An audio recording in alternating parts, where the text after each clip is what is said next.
شروع اللہ کا نام لے کر جو بڑا مہربان نہایت رحم والا ہے۔ اے نبی، ہم نے تم کو فتح دی، فتح بھی کھلی اور واضح، تاکہ اللہ تمہاری اگلی اور پچھلی کوتاہیاں بخش دے اور تم پر اپنی نعمت پوری کر دے اور تم کو سیدھے رستے چلاتا رہے، اور تاکہ اللہ تمہاری بھرپور مدد کرے۔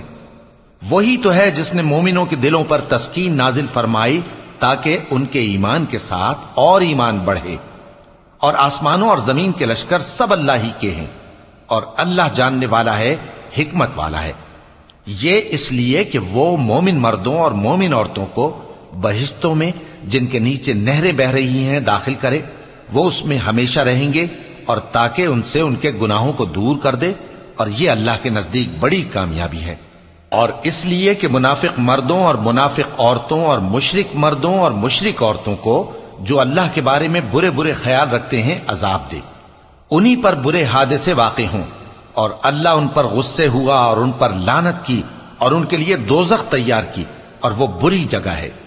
اور آسمانوں اور زمین کے لشکر اللہ ہی کے ہیں، اور اللہ غالب ہے، حکمت والا ہے۔ اے نبی، ہم نے تم کو احوال بتانے والا اور خوشخبری سنانے والا اور خبردار کرنے والا بنا کر بھیجا ہے، تاکہ مسلمانوں تم لوگ اللہ پر اور اس کے پیغمبر پر ایمان رکھو اور اس کی مدد کرو اور اس کی تعظیم کرو، اور صبح و شام اس کی تسبیح کرتے رہو۔ اے نبی، جو لوگ تم سے بیعت کرتے ہیں وہ در حقیقت اللہ سے بیعت کرتے ہیں، اللہ کا ہاتھ ان کے ہاتھوں پر ہے۔ پھر جو شخص عہد کو توڑے تو عہد توڑنے کا نقصان اسی کو ہے، اور جو اس بات کو جس کا اس نے اللہ سے عہد کیا ہے پورا کرے تو وہ اسے عنقریب اجر عظیم دے گا۔ اے نبی، جو گنوار پیچھے رہ گئے وہ تم سے کہیں گے کہ ہم کو ہمارے مال اور اہل و عیال نے روک رکھا تھا، سو آپ ہمارے لیے اللہ سے بخشش مانگیں۔ یہ لوگ اپنی زبان سے وہ بات کہتے ہیں جو ان کے دل میں نہیں ہے۔ کہہ دو کہ اگر اللہ تم لوگوں کو نقصان پہنچانا چاہے یا تمہیں فائدہ پہنچانے کا ارادہ فرمائے تو کون ہے جو اس کے سامنے تمہارے لیے کسی بات کا کچھ اختیار رکھے؟ کوئی نہیں، بلکہ جو کچھ تم کرتے ہو اللہ اس سے واقف ہے۔ بات یہ ہے کہ تم لوگ یہ سمجھ بیٹھے تھے کہ پیغمبر اور مومن اپنے اہل و عیال میں کبھی لوٹ کر آنے ہی کے نہیں، اور یہی بات تمہارے دلوں کو اچھی معلوم ہوئی، اور اسی وجہ سے تم نے برے برے خیال کیے، اور آخر کار تم ہلاکت میں پڑ گئے۔ اور جو شخص اللہ پر اور اس کے پیغمبر پر ایمان نہ لائے تو ہم نے ایسے کافروں کے لیے آگ تیار کر رکھی ہے، اور آسمانوں اور زمین کی حکومت اللہ ہی کی ہے، وہ جسے چاہے بخشے اور جسے چاہے سزا دے، اور اللہ بخشنے والا ہے، مہربان ہے۔ جب تم لوگ مال غنیمت لینے چلو گے تو جو لوگ پیچھے رہ گئے تھے وہ کہیں گے ہمیں بھی اجازت دیجئے کہ آپ کے ساتھ چلیں۔ یہ چاہتے ہیں کہ اللہ کے قول کو بدل دیں۔ کہہ دو کہ تم ہرگز ہمارے ساتھ نہیں چل سکتے، اسی طرح اللہ نے پہلے سے فرما دیا ہے۔ پھر کہیں گے نہیں، تم تو ہم سے حسد کرتے ہو۔ بات یہ ہے کہ یہ لوگ سمجھتے ہی نہیں مگر بہت کم۔ اے نبی، جو گنوار پیچھے رہ گئے تھے ان سے کہہ دو کہ تم جلد ایک سخت جنگجو قوم کے ساتھ جنگ کے لیے بلائے جاؤ گے، ان سے تم یا تو جنگ کرتے رہو گے یا وہ ہار مان لیں گے۔ اگر تم حکم مانو گے تو اللہ تم کو اچھا بدلہ دے گا، اور اگر منہ پھیر لو گے جیسے پہلی دفعہ پھیرا تھا تو وہ تم کو بڑی تکلیف کی سزا دے گا۔ نہ تو اندھے پر سختی ہے سفر جنگ سے پیچھے رہ جانے میں، اور نہ لنگڑے پر اور نہ بیمار پر سختی ہے۔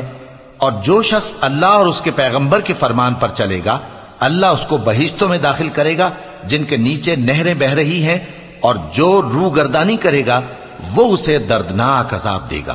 اے پیغمبر، جب مومن تم سے اس درخت کے نیچے بیعت کر رہے تھے تو اللہ ان سے خوش ہوا، اور جو صدق و خلوص ان کے دلوں میں تھا وہ اس نے معلوم کر لیا تو ان پر تسکین نازل فرمائی، اور انہیں جلد فتح عنایت کی، اور بہت سی غنیمتیں وہ آئندہ بھی حاصل کریں گے، اور اللہ غالب ہے، حکمت والا ہے۔ اللہ نے تم سے بہت سی غنیمتوں کا وعدہ فرمایا ہے کہ تم ان کو حاصل کرو گے، پھر اس نے یہ غنیمت تمہیں جلدی سے دلوا دی، اور لوگوں کے ہاتھ تم سے روک دیے۔ غرض یہ تھی کہ یہ مومنوں کے لیے اللہ کی قدرت کا نمونہ بن جائے، اور وہ تم کو سیدھے رستے پر چلائے، اور کچھ اور غنیمتیں دے گا جن پر تم قدرت نہیں رکھتے، اور وہ اللہ ہی کی قدرت میں ہیں، اور اللہ ہر چیز پر قادر ہے۔ اور اگر تم سے کافر لڑتے تو وہ پیٹ پھیر کر بھاگ جاتے، پھر وہ کسی کو نہ دوست پاتے اور نہ مددگار۔ یہی اللہ کی عادت ہے جو پہلے سے چلی آتی ہے، اور تم اللہ کی عادت میں کبھی تبدیلی نہ پاؤ گے۔ اور وہی تو ہے جس نے تم کو ان کافروں پر فتح یاب کرنے کے بعد سرحد مکہ میں ان کے ہاتھ تم سے اور تمہارے ہاتھ ان سے روک دیے، اور جو کچھ تم کرتے ہو اللہ اس کو دیکھ رہا ہے۔ یہ وہی لوگ ہیں جنہوں نے کفر کیا اور تم کو مسجد حرام سے روک دیا، اور قربانیوں کو بھی کہ اپنی جگہ پہنچنے سے رکی رہیں۔ اور اگر ایسے مسلمان مرد اور مسلمان عورتیں نہ ہوتی جن کو تم جانتے نہ تھے کہ اگر تم ان کو پامال کر دیتے تو تم کو ان کی طرف سے بے خبری میں نقصان پہنچ جاتا، تو بھی تمہارے ہاتھ فتح رہتی، مگر تاخیر اس لیے ہوئی کہ اللہ اپنی رحمت میں جس کو چاہے داخل کر لے۔ اور اگر دونوں فریق الگ الگ ہو جاتے تو جو ان میں کافر تھے ان کو ہم دکھ دینے والا عذاب دیتے۔